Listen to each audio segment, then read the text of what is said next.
you've handled high-profile cases, correct? I have. I've handled some pretty good cases. I sued Syria one time for beheading a client of mine, recovered $83 million. I guess that's the best high profile, but that was in D.C. I tried that up in D.C.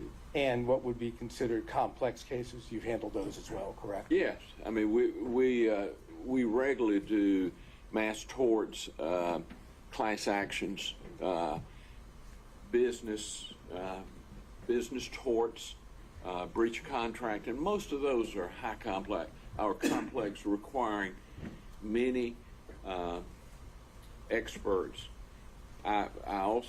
We also do malpractice.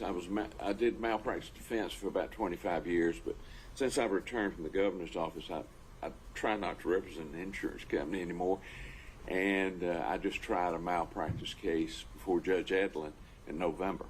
And those are complex cases because of the type of, medical knowledge and that you have to have, and also because of the many experts that you have. Thank you. Did Ms. Willis, and this is the last question, did Ms. Willis tell you why she had sought you, why you had been her choice? No, I hadn't, but, I get consulted fairly often on major cases. Would you believe, based on circumstances in which you were given the offer, that it had to do with the fact that you had handled complex and high-profile cases in the past? It could have been. I know her very well. I tried a case against her. She worked for the JQC, and I represented Judge Robert Crawford, Mac Crawford, and she prosecuted him, and I defended him. She beat me at the trial. I turned it around at the Supreme Court. So you had some experience with her. I had plenty of experience with her. She's a very qualified young, well, everybody's young to me, but she's a very qualified young woman. After that one occasion, did you have any other contact with her in reference to the position itself or who she might be considering? I had some conversations with her or Jeff DeSantis or some of those, but not really an in-depth, about who she should hire or anything like that. Did the name Nathan Wade come up in those conversations with her? No. Right? Yeah. Nathan was there, I thought. Now, I could be mistaken, but I thought Nathan was there when I... For the I conference? think Nathan was... I'm positive Nathan was there when I met with him. Right. And my question was probably poorly worded, but what I was asking is after the conference and whatever consulting you might have done. Yes. Did Ms. Willis or Mr. DeSantis bring up the name Nathan Wade as a special prosecutor? I don't think so. I don't recall one. I mean, Nathan is a good organizer. Nathan can organize stuff. I've watched him over the years. So I wasn't surprised that he was acting as a special prosecutor. And Mr. DeSantis, for the record, who was that? Jeff DeSantis? Jeff DeSantis. Do you know who he is? Oh, yes. Could you tell us who he is for the record? Jeff works in the DA's office. I knew him when he worked for Thurber Baker. Do you know what his role in the DA's office is? I have no earthly idea. Is he in media? Does that sound familiar? He has done media in the past. Jeff has generally been, I like Jeff, and I'm very close to him, but he's generally been on the other side of my campaigns. All right, so we're talking, the best of your recollection, conference, we don't have the date, I'm asking if you could possibly get it, but the conference you have, Mr. Wade could have been there. Yes, I'm almost sure he was there. And Ms. Willis, obviously, and Mr. DeSantis was there. I think Mr. DeSantis was too. And as far as whether there was anyone else there, you don't have a present recollection? No. Okay, thanks. Next time I'll take a picture so I'll have an exact... Next time, hopefully, you won't have to be here. Well, hopefully not. Thank you, sir. All right. Mr. Stockton? No questions, Judge. Thank you. Mr. Durham? No questions, Your Honor. Mr. McDougall. No questions from the governor, Your Honor. Mr. Rice. No questions, Your Honor. Mr. Gillen. I've been waiting for this. I couldn't give up the chance getting up here, Governor. Good to see you again. Good to see you, We've Craig. done some work in the past together, haven't we? I consider you to be one of my best friends and a crackerjack lawyer. Well, I will say to you on the record that I can understand why they came to see you because you're the finest lawyer that I've ever worked with. Thank you. I need to put you in the next day. Yeah, there you go. We'll get that. But I got one or two more questions. Okay. You and I working together when it's appropriate. We've had no qualms about filing motions to disqualify the DA, have we? No. Matter of fact, you and I successfully disqualified the DA out in Cobb County in the Brown case, didn't we? We did. So whatever needs to be done should be You done. represent your client. You got that. Thank you so much. Mr. Coturo, are you still with us by Zoom? I am, Your Honor. All right. Any questions? No, sir. All right. And Mr. Cromwell for Ms. Latham? No questions, Your Honor. All right. Any redirect, Mr. Abadi? I got it. Can this witness be excused? Yes, Your Honor. Your Honor, Thank is there a way that we could potentially ask through you for that date if you can get it? The question is, you want the exact date that the meeting occurred? Yes, if we can get that, please. And I'm wondering if we can, if it's really material, the exact date rather than just its proximity to the November 1st hiring. Is that fair? If he knows whether it was far earlier in the year versus maybe closer, would that obviate the need for the exact date? If he can't get the exact date, of course, we'll take the best we can get. Okay, let's start there. All right. Let me I think, well, look you around. may take care of it for us just if we hold in place I'm not, here. I'm not sure of this. Well, let me try this first, Governor Barnes, before you do a deep dive in the email there. Do you recall what time of year it was when this meeting occurred? I'm afraid not. Okay. I mean, you know how this is. The cases and the days move together. I had a fellow a few years ago that said I represented him in 1978, and I told him I'd take his word for it. Now, you wouldn't, I gotta ask, you wouldn't do that if it was a question of him saying he just paid you. No, I would not. I will tell you, I believe lawyers should be well paid, Mr. Saban. All right. So, sir, is that something? I'll have to look. It didn't come up right. Okay. I'll have to- All right. We'll ask this witness to step down, subject to recall, and that might be something the state can present with stipulation as well. All right. Thank you, sir.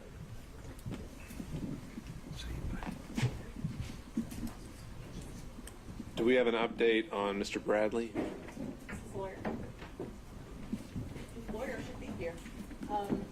He's probably outside on stage. The last estimation I heard was about 11:30. Okay. If that's still the case, then Ms. Cross, did you have another witness available? But having brought over, it's Mr. John Floyd, not the special prosecutor John Floyd. John Floyd, Mr. Attorney Willis' father. Okay. And is he heading this way? Yes. All right.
Mr. Ward, we're just holding in place for taking witnesses out of order. Do you have any updates on Mr. Bradley? Yes, so he is still in his appointment. He may last a few more hours. However, he's going to make himself available for Zoom if that's possible. Either listen to his way or provide his testimony. All right. Ms. Merchant? I was outside looking for them. Sure. We found him. I'm sorry. So he is asked whether the defendants would accept his testimony by Zoom. As long as I can show him documents if he needs his memory refreshed, then that's fine. It is not with us. It is not. With due respect. Yeah, the state would have an objection to this witness not appearing in person. Understood.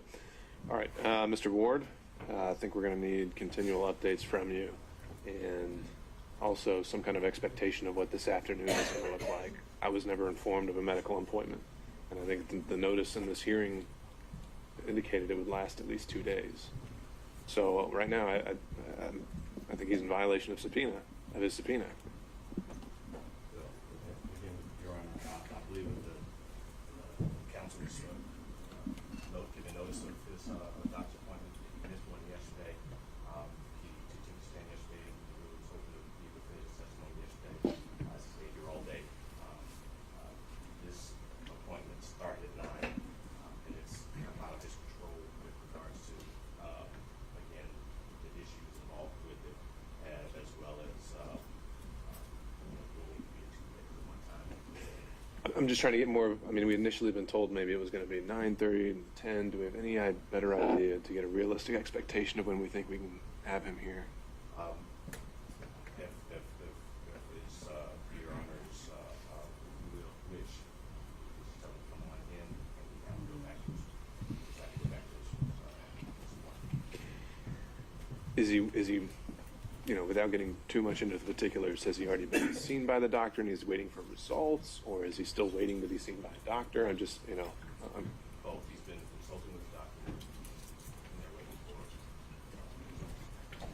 and after he gets those results, he was supposed to have another meeting with them today as well. But potentially that meeting could occur later.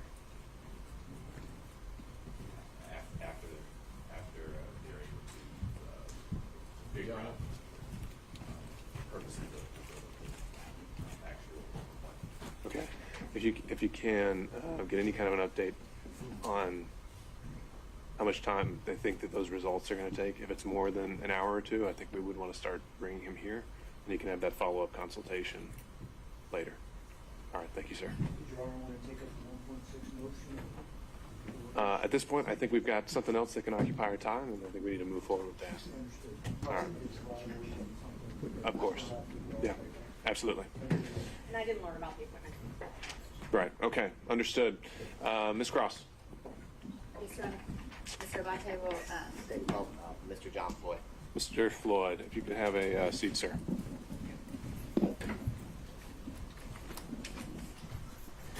may I approach the witness quickly?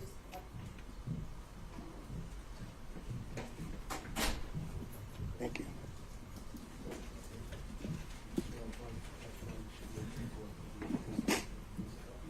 I do. Please state the spell your full name for the court. My name is John Clifford Floyd III. Say, good morning, sir. Good morning. Can you tell the court, are you currently retired? Yes, I am. And prior to being retired, can you tell the court a little bit about, did you work in the legal career? Were you a I lawyer? was an attorney. I practiced law. I've probably tried 1,000 cases. About 50% of my practice was criminal law. 25% of it was family law. And the rest was whatever walked through the front door could pay for it. Okay. And Could we wait 1 second? The governor's come back. He might I have. do. My calendar shows it was October 26, 2021. All right. And would defense counsel accept it as a stipulation, or is there any follow-up questioning needed on that? Mr. Barnes is still considered under oath on this point. All right. I would look for a show of hands or for someone to speak now on Zoom, and hearing none. Thank you, sir. You're excused. And sir, can you tell the court, are you from Atlanta? No, I grew up in South Central Los Angeles. I spent most of my legal career. I would say in Washington, D.C. was kind of the circle, but I've tried cases all over the country, and I tried the longest. I was the first lawyer to try an international criminal court. I was with the International Criminal Tribunal for Rwanda. I was in trial there for 4.5 years in Arusha, Tanzania, and Hague in the Netherlands. Okay. And when you weren't there, it sounds like your kind of center of gravity was Washington, D.C. Correct, but I've tried cases in West Virginia, Maryland, Florida, California. All over. Yes. And do you, sir, can you tell the court, do you have any children? I have one daughter, Fani Willis. Okay. And I want to direct your attention back to 2019, okay? Yes. Back in 2019, can you tell the court, did you move here to Atlanta? I was living in Johannesburg, South Africa. And unfortunately, for some reasons, I could not get an extended visa. When I retired from the practice of law in 2018, I moved to South Africa. And I had to leave South Africa, and I did then come to Atlanta. Okay, and do you, sir, remember about the time period in 2019 when you moved in with your daughter here in Atlanta? It would have been the spring or summer of 2019. And after you moved here, did you get a driver's license to kind of confirm your residency within Atlanta? Well, my driver's license for the District of Columbia was going to expire on my birthday, which is in October. And yes, I did get a license here in the state of Georgia. Your Honor, may I approach the witness? Okay. If you will just take a look at what's been marked as stages. Okay, Your Honor, would you, if you don't mind, my eyes are very bad, which is one of the reasons I retired, and so I need a magnifying glass, so I'll be Whatever constantly. Thank you.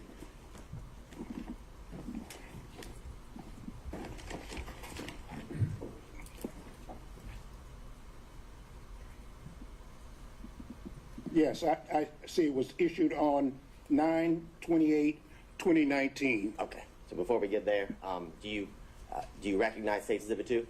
Yes, just my driver's license. And is State's Exhibit 2 a fair and accurate copy of your physical driver's license? Absolutely. This time, Your Honor, the State would tender what's been marked as State's Exhibit 2 into evidence. Seeing no other objections, it's submitted. State's Exhibit 2 is submitted for the record. Now, and for the record, Your Honor, the State is going to supplement State's Exhibit 2 with a redacted copy of the license. The current copy is not redacted with the address and things of that All nature. right, and do we need to mark that differently in any way? I will mark it as State's Exhibit 2A. Perfect. Now, you talked about when your driver's license was issued. Can you tell the court when was that driver's license here, your Georgia driver's license issued? It was on 9/28/2019. Okay, so September 28, 2019. Now, when you moved into District Attorney Willis's home, who lived there? Well, my daughter lived there, I lived there, and from time to time, my grandchildren would come. Okay, and did your grandchildren, were they at school coming and going? Exactly. I think they were in school in various jurisdictions. And during the time, how long did you live at or with Miss Willis and at her home here in Fulton County? She was forced to move after she was elected. I don't know if you want me to go through the whole thing, but that, Your Honor, if Your Honor will indulge me. After she was sworn in on January 1 of 2021.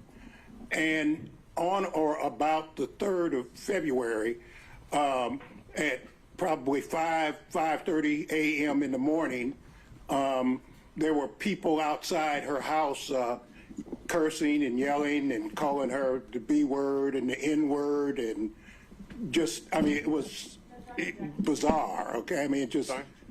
Pause, sir. Mr. Urbani. Here's the objection to you. I would say it's a effect on the listener.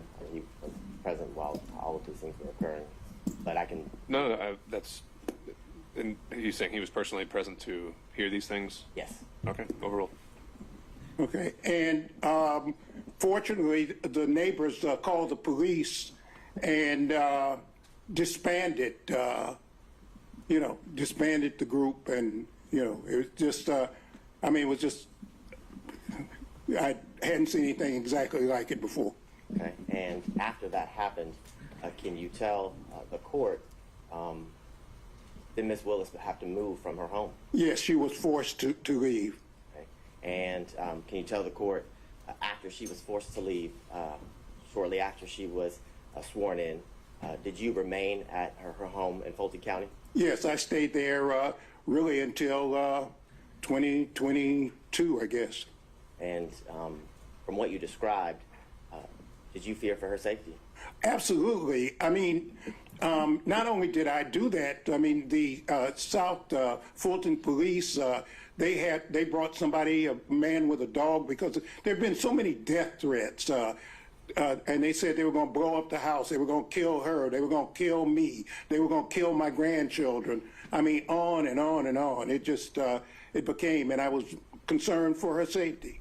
And after those concerns came to your attention, and after what you heard and saw that day, you remained at the house? Yes. And can you tell the court, with what you just described, why did you remain living at the district attorney's home here in Fulton County? I'm sorry, I don't see how this is relevant. Mr. Bond? I believe it's relevant based on a lot of the questions that were asked yesterday of Ms. Willis as to about the security threat and the fact that it was implied that those threats were not necessarily real, in the sense that Mr. Floyd remained in the home. There were many questions about the fact that he remained and her children could still come and go to the house. I think it's relevant based to the testimony that was elicited from defense counsels yesterday. Overruled. Well, these South Fulton police, first they put a car in front of the house that was there permanently, a police car. That was thing one. Thing two, they brought a person with a dog sometimes more than once a day, twice a day, and they would circle the house to look for bombs. I knew that was a house that my daughter had worked for. It was a brand new house. She's the only one who would ever live there. It's a 4-bedroom, brand new house, and somebody needed to protect the house, and I stayed there to basically take care of the house, to take care of the yard, to take care of that. Also, somebody sprayed, again, the B word and the N word on the house, and I don't think my daughter even knew that. I cleaned it off and called the police, and South Fulton police, they have, I'm sure, all the records of all the things that happened. And all of the neighbors, I notified all the neighbors to look out and to watch out. And it was so crazy. I mean, it was just so crazy. We'd have people would show up and park car. There was a guy parked for probably 8 hours out in front of the house. It was just, and we'd call the police, and, Now, at the time that you lived there with Ms. Willis, and I guess even when you remained, so during the time period of 2019 to the end of 2020, are you aware if Ms. Willis was dating someone? Yeah, she did. She had a boyfriend when I first got there. Okay. And did you meet her boyfriend? Yeah, I met him often. Okay. And did you know him by any specific nickname? Yeah, Deuce. Okay. And can you tell the court while you were living there, how often would you see him? Sometimes every day, sometimes, every other day. He was a disc jockey or something, and he had all this paraphernalia that I'd have to move out. There was a thing with the keyboard, things that play music and so forth. So. Now, when you moved in 2019, and then throughout the years in year 2020, 2021, had you ever met someone named Nathan Wade? I did not meet Nathan Wade until 2023, about a year ago, when a reporter by the name of Issakoff interviewed me. I met him. That was the first time I had met him. You said that was in 2023? 2023, right.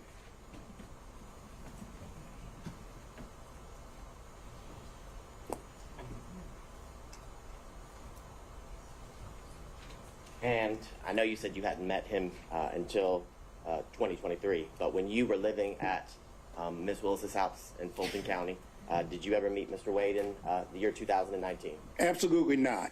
How about in the year 2020? Absolutely not. Did you ever see Mr. Wade at Ms. Willis's Fulton County house in the year 2021? Never.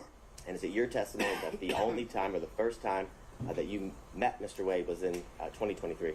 Let me say something. Mr. Wade said that he remembers seeing me, and I do remember some banter. I'm a member of Kappa Alpha Psi fraternity, and there's kind of this thing that goes on between fraternities, and Mr. Wade is a member of Alpha Phi Alpha, and they, I do remember there was some kind of banter when my daughter was sworn in to be district attorney between me and a couple of guys, and he said he remembers me. I don't remember him. And prior to that experience that you're talking about, as well as, I guess, your official meeting in 2023, had you ever even heard his name? No, never. I don't think I have any further questions, Your Honor. Ms. Merchant? Yes, thank you, Judge. How are you? Fine. How are you, counsel? Good, thank you. Just got a couple questions. On Monday, we heard you were in California. Do you have a place in California?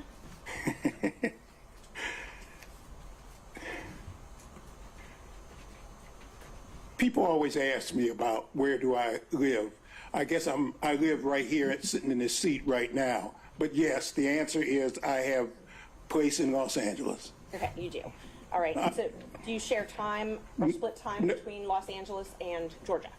Actually, I'm working on a documentary film, and I'm supposed to be being filmed not for this trial, but I'm supposed to be being filmed right now. It was planned, and we had to stop it because they asked me to come here. But the answer is I'm working on a documentary, and I'll be in California until I finish the documentary if we don't have another actor strike and we don't have another writer strike. So do you own property in California? No, I don't. I live with a friend of mine. You live with a friend of yours. Okay. Yeah. And when did you first move? Well, let me qualify with the dates. Did you spend any time in 2019 in California? No, and the reason I didn't is that when I first came here, the answer is no, I did not. What happened was COVID. Once COVID hit, I was just paralyzed. I couldn't go any place. I couldn't go anything. I mean, I'm a theater buff. I used to go to theater at least once a week. But when COVID hit, I just couldn't. I couldn't go to the dentist, which I need to do. Or, it was just a thing. So I was just stuck. I was just stuck there. I may be wrong, but I believe COVID hit in 2020. So I was asking about 2019. In 2019, did you spend any time in California? Before COVID was even here in the United States, remember I lived in South Africa and I've traveled the world. I knew COVID was coming before. I knew COVID was around before. They may have announced it in 20, but in fact, I knew about it and I knew what was happening in 19. Okay, so let's walk through 2019 then. You said you moved here in September. So no, I didn't say that. I moved here probably prior to September. In September is when I got the driver's license. I probably moved in the springtime. I'm sorry, you did. You said spring, summer. I see that in my notes. So spring, summer 2019 is when you moved here. So up until spring, summer 2019, where did you live? I lived in Johannesburg. Well, I lived in Washington, D.C., 2018. I had planned to retire for the rest of my life in South Africa. I had worked for Nelson Mandela and the Free Mandela and get that. And someone I'd gone to law school, he had located there after Mandela was freed from prison and became president. I was going to live there for the rest of my life, but unfortunately, because of political reasons, I could not stay in South Africa, and I was forced, in a sense, to come back to the United States. Okay, so let's just focus in on the period from, let's just start with October 2019, okay? We'll call that the relevant period. October 2019 until the end of 2019. Were you in Georgia every single day of that year? Absolutely. Okay. So now let's move to 2020, okay? And every single day, before I move on, every single day in 2019, you slept at your daughter's house, correct? That's correct. Okay. So let's start in 2020, all right? So 2020, the entire year, did you travel anywhere? No. Okay. You didn't travel at all that year? No. So, And I didn't go to the movies, which upset me also. So that entire year, 2020, you remained here in Georgia? Right. Okay. In 2021, did you do any traveling? No. So when did you move back, or when did you start this documentary film in Los Angeles? What I had been doing to occupy time is I was writing my own memoir. As I delved into my family background, I discovered something, and that's what got me to working on the documentary. So I want you to understand what was going on in my life. I pitched I have a movie script called Bad Blood. I have a movie script we're trying to sell. So I tried to sell that, and I just happened to mention something that happened during the civil rights movement. SNCC, it's called the SNCC 5.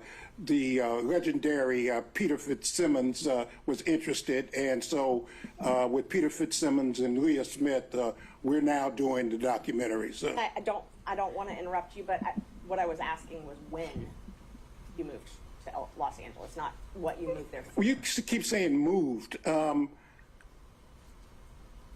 haven't moved to Los Angeles. I spent more time in California, in Oakland, if you really want to just be, because Peter is basically San Francisco based. So we're working on the documentary. Okay.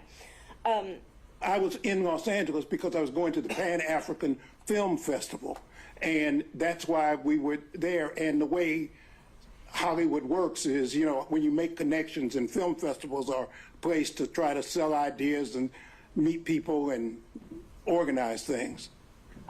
You still own property in Washington, D.C., correct? No, I don't. You don't own property at 1467 Roxana Road Northwest? That's where I used to live. That's where you used to live. Did Right. you own that property? Yes. Okay. And you owned that property when you moved here in 2019? Yes. And you owned it in 2020, correct? Well, you talk about a very complicated issue. I left the property. There was a dispute between me, and I had gotten a reverse mortgage company, and there was a dispute between me and and I just I walked away from it. Okay. You walked away from it with almost $300,000? Yeah, what is the relevance of that? Where he lived and registered to vote. That's what they brought in. So that's. Why is the money he got from the sale relevant at all? It's the only proof I have of that he owned that address. So I can move on though. Right. Okay. When did you sell that property? I didn't. The reverse mortgage company took it. Oh, okay. So in 2019, when you got your driver's license here, Yes. the next day you registered to vote, correct? I think it may have been the same day, but maybe it was the next day. I don't remember. But you didn't own property here in Georgia that day? No, I was living with my daughter.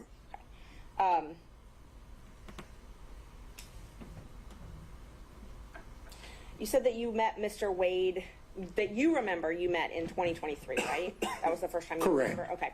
And I wasn't really clear. You said something about meeting him. Was it with Mr. Isikoff, or did Mr. Isikoff tell you? No, I was being interviewed by Mr. Isikoff.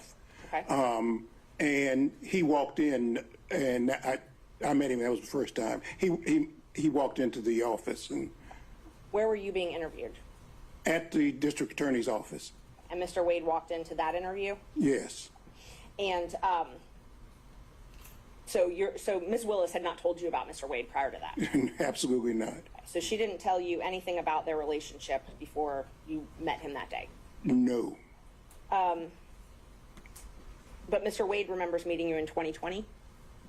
He said that at my daughter's swearing in. I do remember that we having some banner about fraternities, but other than that. Oh, at your daughter swearing in, okay. Right. That's all I have. Just one moment, Judge. Nothing else. Thank you.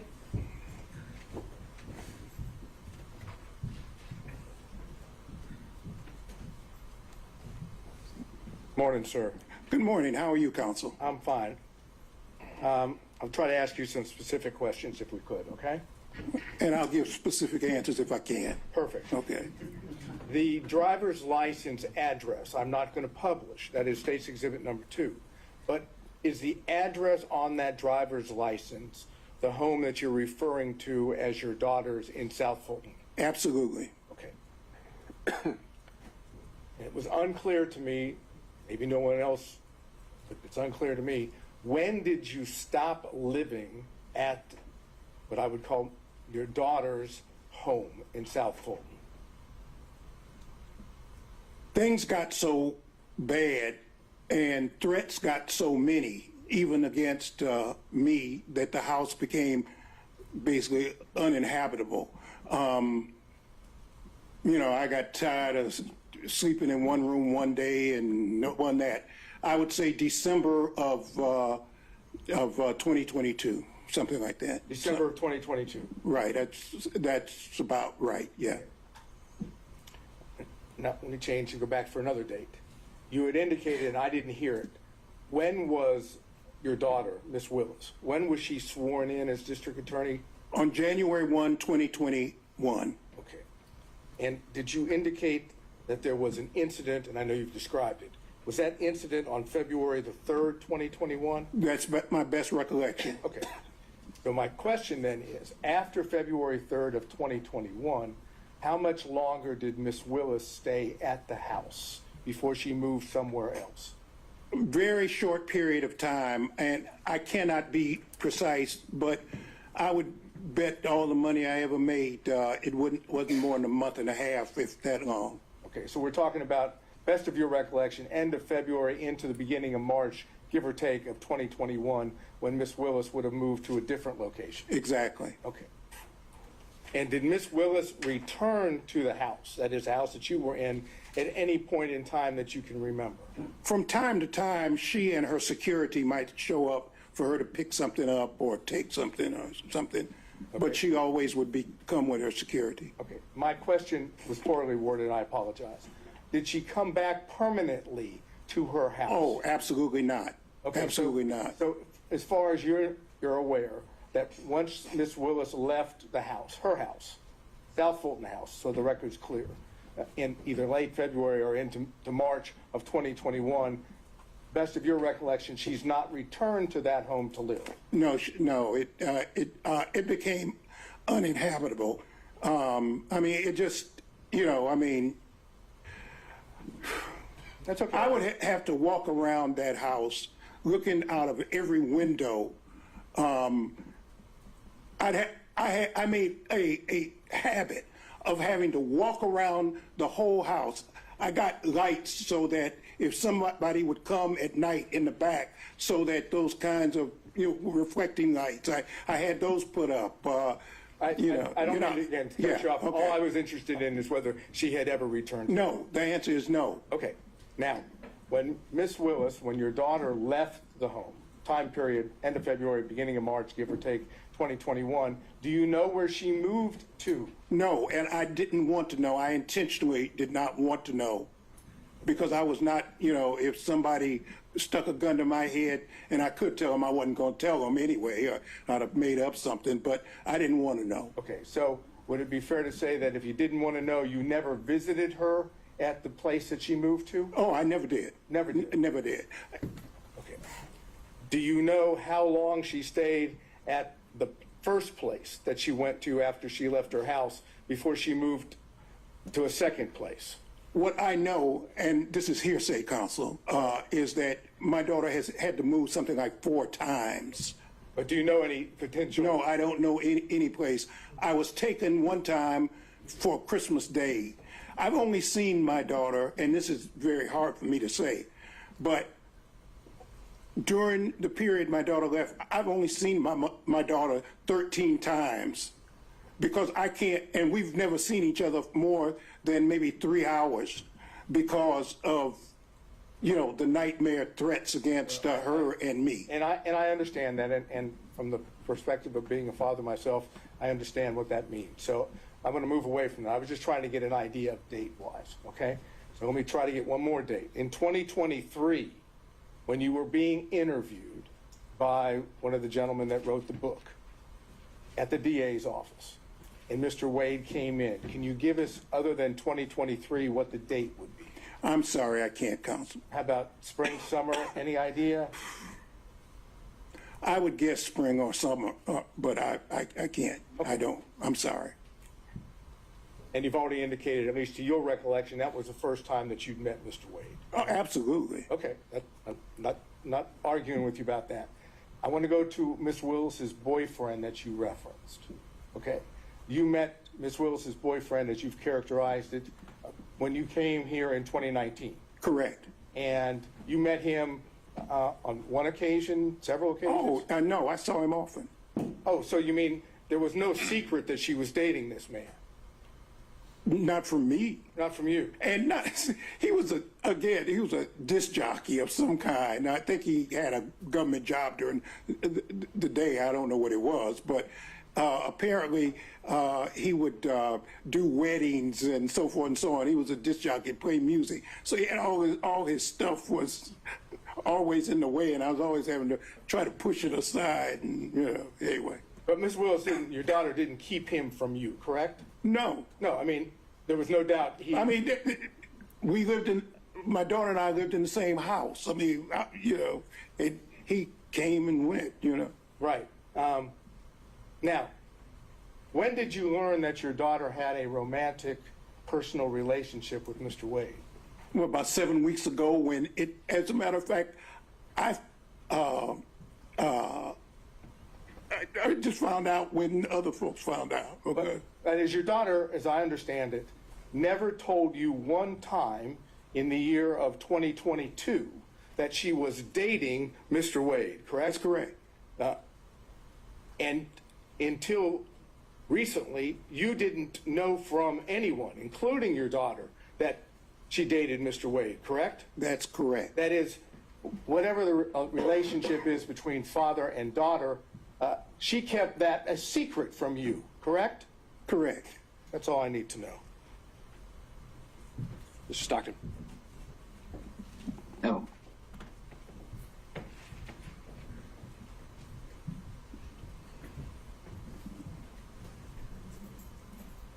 Good morning, Mr. Good morning. Correct. Good morning, Counsel. When your daughter moved or left the house that she owned, did she say anything to you about having a large savings of cash? Oh, no, no. See, maybe, excuse me, and Your Honor, I'm not trying to be racist, okay?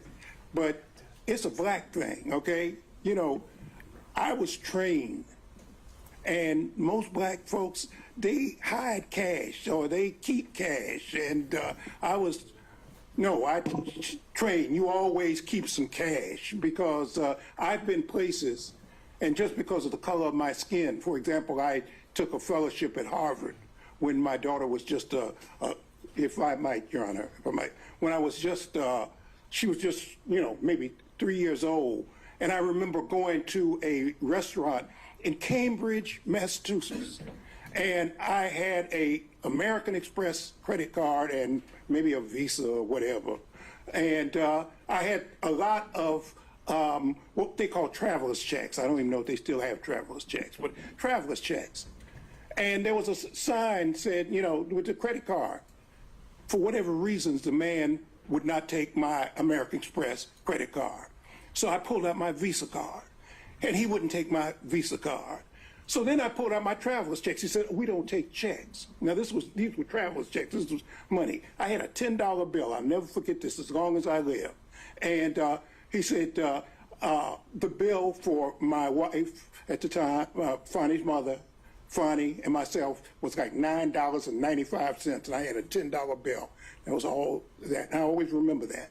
But even before that, I've always kept cash. And I've told my daughter, you keep 6 months worth of cash always. For example, I had 3 safes in my house. I put some of my clients' stuff there too, things I didn't want other lawyers to be, because you're always in a firm, and I knew that there were special conditions. So some of my clients' things I would bring home, put them in the safe. But I've always kept safes.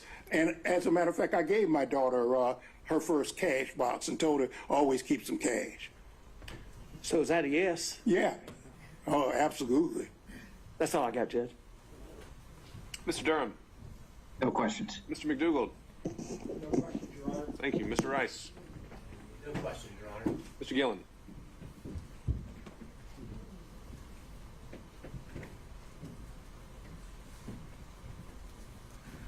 It's still morning. Good morning, sir. Good morning, counsel. How are you? Just fine. Just a few questions following up. When you were talking about when you learned about Mr. Wade and your daughter, correct? Correct.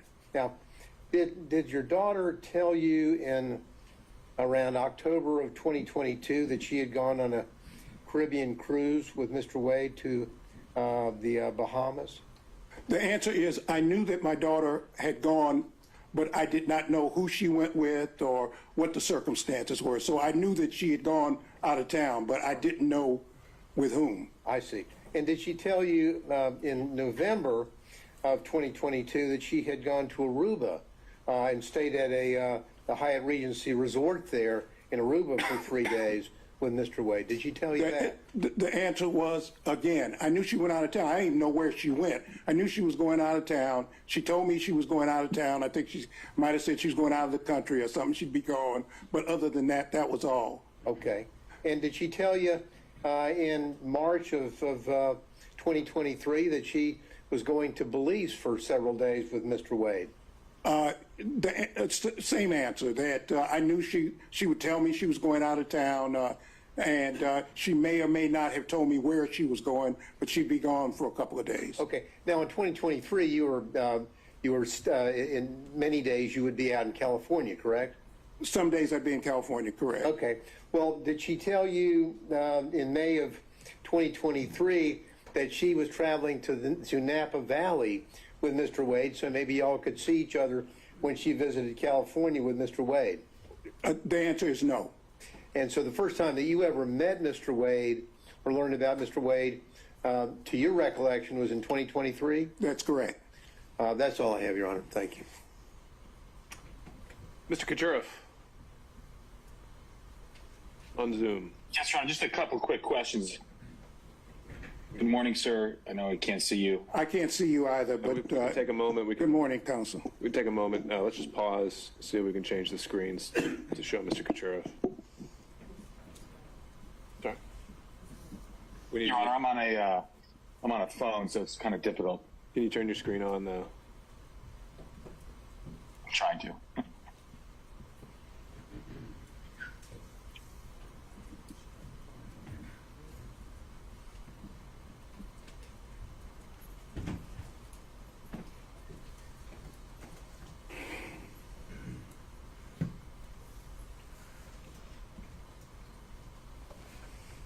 Does that work?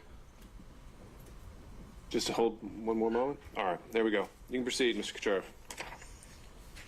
Sir, you seem to know about the issue of cash in this transaction. You said it was a black thing. How did you know that the cash was going to be an issue in this testimony? Because I was asked for it, and I was prepped by the lawyers, and they asked me about it. What else? And did you speak with Mr. Wade about your testimony? No. Did you speak with your daughter about your testimony?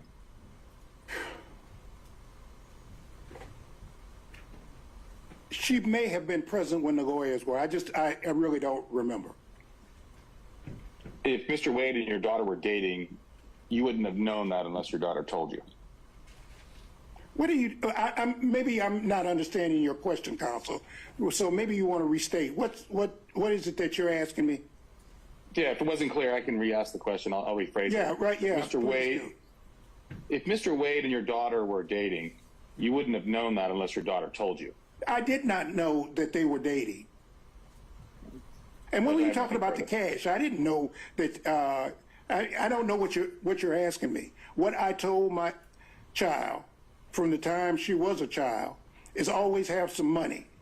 Always have some money. If you go on a date so that people don't try to stick you and you want to leave whoever, always keep some cash, okay? Mr. Floyd, you answered the question that the attorneys prepped you for that, so that's all I wanted to know. Anything else, Mr. Sheriff? That's it, Your Honor. All right, Mr. Cromwell. No questions, Your Honor. Mr. Abadi? Your Honor. Mr. Floyd, now, it wasn't common for your daughter to confide in you about her romantic life at all. No, and I haven't confided in her about mine before when I had one, okay? Hate him. And you wouldn't have known about her boyfriend, the disc jockey. Hey, Debs. Is that an objection? I think that might have just been still off mute. Okay. Let's keep going. Now, you wouldn't have known about her boyfriend, the disc jockey, had you not been living with her, correct? That's correct. I'll allow overruled. I have nothing further. Did he answer the question? He said that's correct. All right. By show of hands, any redirect on those points only. Ms. Merchant. Yes. I just want to know when you were prepped by the lawyers, when this prep session was. I just got off the plane on, what was it, Tuesday night? I think I was probably drooling at the mouth. I was so tired. So it must have been, I got in Wednesday. It must have been Wednesday. Okay. And did you talk about any of the testimony from yesterday or watch any news reports or anything like that? Oh, absolutely. You can't cut the TV on without seeing this. The first thing, and I listen to conservative radio a lot, and, you know, last night for 5 hours, all they talked about was this case. So you were aware of what the testimony your daughter gave yesterday was? Yeah, unless you don't cut the radio on, unless you don't cut the television on, unless you don't read the AJC or any other, the New York Times or whatever, which I do every day, of course. So is it fair to say nobody instructed you that you were under the rule of sequestration? Right, and I'm not under subpoena either. Thank you. All right. Anything else? Seeing and hearing none. Thank you, Mr. Floyd. Thank you very much, Your Honor. It's a pleasure to appear in front of Your Honor. Thank you. Thank you. All right. Ms. Cross, let me check in. Was the state planning to call additional witnesses? Not at this time, Your Honor. We're again trying to accommodate if there's a Sure. lapse in schedule to be able to this afternoon, but right now that was our last witness. Okay. So even if Mr. Bradley testifies to some extent, it's still the potential that the state has no further witnesses? I anticipate at least one more will be available this afternoon, but that would be it. Okay. So there are potentially more state's witnesses. All right. Judge, before we move on, I'd move to strike the last witness's testimony in violation of the rule. All right. So I think the rule is invoked, and the instruction was for the parties to tell all witnesses subpoenaed or expected to appear about the rule. I don't think the remedy is necessarily striking. I think it can go also to this credibility as well. So to that extent, unless Ms. Cross, you want something else to be heard on that, point is made. All right. Do we have an update for Mr. Bradley? Yes, Your Honor. Yeah, he should be here at 12:25. Okay. Then what I think we should do is have these preliminary conversations about privilege, see if we can make any headway, and then take our afternoon break. So to that end, counselors, I don't know if you just want to argue in place there or go to the table, whatever makes you comfortable. But Mr. Chopra, I think maybe it was relayed to you since you weren't in the court earlier this morning. We'd had some initial conversations about the distinction between the privilege and Rule 1.6, and it sounded like you wanted to be heard on that. Your Honor, it was brought to my attention, and I apologize because I don't have things. What do you need?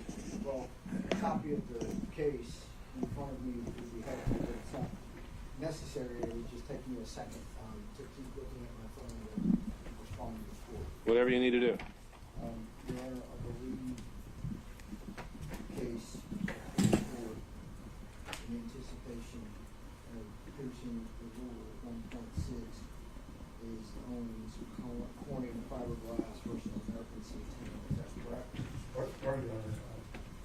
difficult hearing counsel. Could you? There's a microphone there at the jury box. You can try to Hear what he's saying. Thank you. either try to lift that microphone up and speak in the jury box or make your way over to the podium or table. Sorry. Is that any better?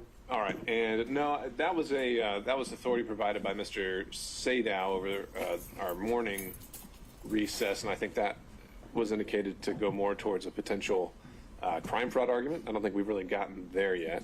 It's not crime fraud per se, it's the same notion. It's fraud on the court, different proposition. Okay. But yes, as to attorney-client privilege waiver, Right. 1.6 confidential and secret waiver. The case that I had cited to this morning showing the distinction between the two was tenant health care. So that's where we were on the threshold issue. Did you have something that you wanted to address on that? I have not been able to review that, Your Honor. I was unfortunately unaware. All right, Mr. Ward, your co-counsel with Mr. Bradley? I'm not here to act. Remind me why you are here. I'm here to just assist me. You just assist me. Bradley. Counsel. Okay, so you are co-counsel on this. Well, this morning when you were asking where he was, I had to make sure everybody knew that there was no one here. That's what I was doing. Okay. Oh, this is, the judge is saying it's tenant. Right, and the citation for that is 273 Georgia 206. Judge, And I'll give you time to review that. In the meantime, what other things did you want me to know? And perhaps at this point we just take our break now, unless you also want to talk about the questionings that were provided by Ms. Merchant, seeing if there's anything we can achieve.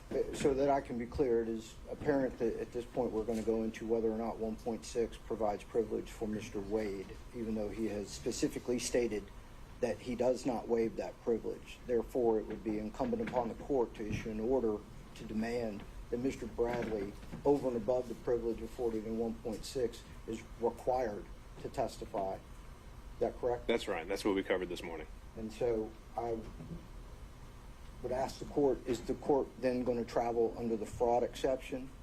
We haven't quite gotten there. We haven't decided whether attorney-client privilege applies. I think there are some other things that we would have to do to, I think we got held up yesterday on 1.6. As I understood it, I was waiting to hear from you whether we are now beyond that. And then if we're in the land of attorney-client privilege and only attorney-client privilege, so Rule 505, then I think Mr. Sadow has some arguments on crime fraud, and I think there's also just the general arguments of, does it exist? Were certain statements in furtherance? Does Mr. Bradley have any knowledge independent of those? Certainly, Right. and in order to keep the court abreast, yes, we are still traveling under, there should be a privilege afforded to Mr. Wade under 1.6, and we are aware of how they will try to convince the court that that should be overcome. So hopefully I can read this Sure. case in less Okay. than 5 minutes. All right, that's fine. Anything, I guess, as he reads that, let's do this. Assuming we do get beyond 1.6, if you can work with me here, anything we want to add to that? I'm afraid I would have to hear what the arguments were that got us past 1.6. Okay. Judge, I'm not here to insinuate to the court that we would do something else. I don't Okay, know. but there was a line of questioning that Ms. Merchant decided to write out and share with the parties. Were there any initial thoughts, comments, reactions to that? Again, just trying to make sure we make the best use of Mr. Bradley's time once he arrives. Your Honor, I just want to say that just to reiterate that my client is not waived the attorney-client privilege. The questions that we reviewed this morning, Mr. Bradley is not able to testify about anything relating to Wade's marriage or dating history after December 2018. That's going to be the operative date. Nor does any of the questions does Mr. Bradley cite to any external knowledge or sources. Anything he will say would be derived entirely from privileged communications with our client, so we just want to renew our objection. Okay, so certainly the assertion of the privilege is confirmed and for the record, and I think, again, this is where we got held up yesterday, is that I know you're asserting that certain answers to these questions would be covered by privilege. I think there's still some boxes we would need to check before we can confirm that, and we'd have to check those boxes with Mr. Bradley before we can get there. Okay, if there's nothing else, then let's break until 1 o'clock. All right, thank you all.